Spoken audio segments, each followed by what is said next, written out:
In Tibet, dying monks shrank to nothing and left only hair and nails. Over 1,200 years, Tibetan masters documented 160 of these vanishings.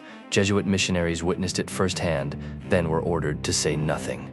This is the rainbow body, and it is the most documented miracle in history. The tradition starts in 8th century Tibet with a master named Padmasambhava. He taught a practice called Dzogchen, meaning the great completion of self. Dzogchen holds that the body can be dissolved back into its original light nature. The practitioner spends decades in meditation, purifying what Tibetans call gross matter. When death comes, the realized master enters a final 7-day meditation. The body must not be moved or touched for the full 7 days. Witnesses outside report strange colored lights radiating from the sealed room. On the 7th day, the door opens and almost nothing remains inside. The body has shrunk from full adult size down to the size of a child. Sometimes the body vanishes entirely, leaving only the robe lying flat.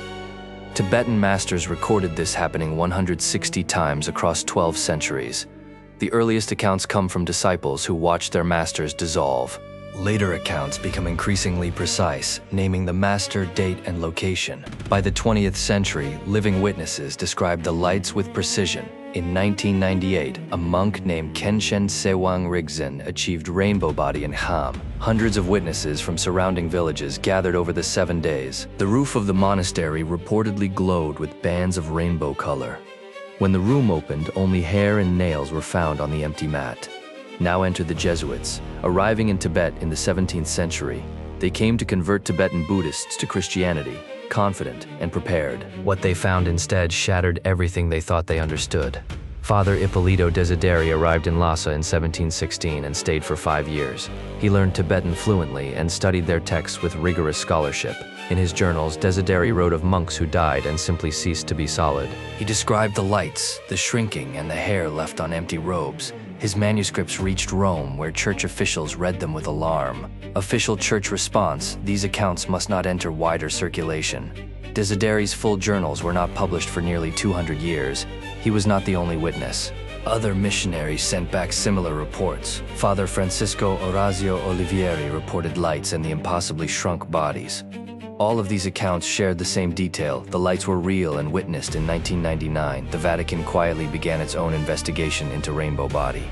A Benedictine monk named Father Francis Tiso was sent to Kham to investigate. Tiso interviewed dozens of witnesses who described the lights and the empty robe. He filmed testimony and found no evidence of any hoax or staged disappearance. His report to the Vatican has never been officially published or acknowledged. Rainbow body practice continues today across Tibet, Nepal, and Bhutan. Masters still enter the 7-day retreat and witnesses still report the lights.